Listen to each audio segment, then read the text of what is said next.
For the first time in 8 months, President Biden, moments from now, will hold a news conference from the White House podium with questions from reporters. No prompter, no script.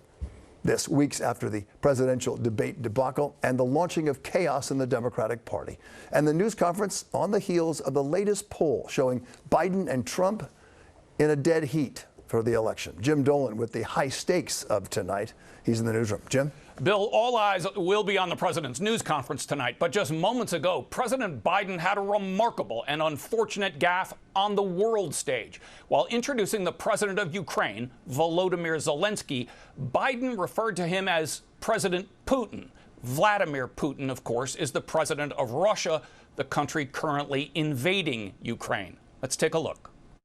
And now I want to hand it over to the president of Ukraine, who has as much courage as he has determination. Ladies and gentlemen, President Putin. President Putin. You can beat President Putin. President Zelensky. This, of course, will not help the president and his campaign to stay in the race for president against Donald Trump, though a new poll shows that Biden has not lost much ground in the race 2 weeks after his shaky and troubling debate. You made it clear Russia will not prevail in Ukraine. President Biden enjoyed a brief foray into foreign affairs during the NATO summit in Washington, but his troubled campaign for president awaits, with Democrats in Congress holding private talks about whether Joe Biden should be running for president at all. That's important for us to do as a House Democratic Caucus family.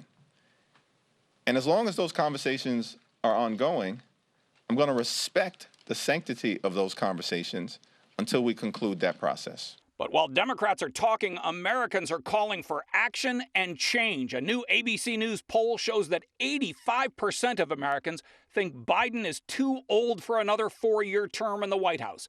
In fact, 60% think Republican nominee Donald Trump is too old also.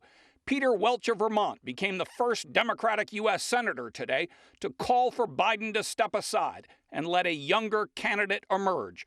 Some, though, say they know the president and that he's fine. I've seen him have these conversations. They're engaged, they're thoughtful, and they show that he is in command. I really think that he has to convince not only members of the Senate, but the people of America that there is such a clear contrast between him and Donald Trump. Biden says he can beat Trump, and today's ABC News poll shows he may be right. This is a dead heat of a race. In the 2 weeks of the debate, so much has changed, but the horse race truly hasn't. Donald Trump up a single point, well within the margin of error. For contrast, back in April, he led by 2 points. We're basically where we've been all along.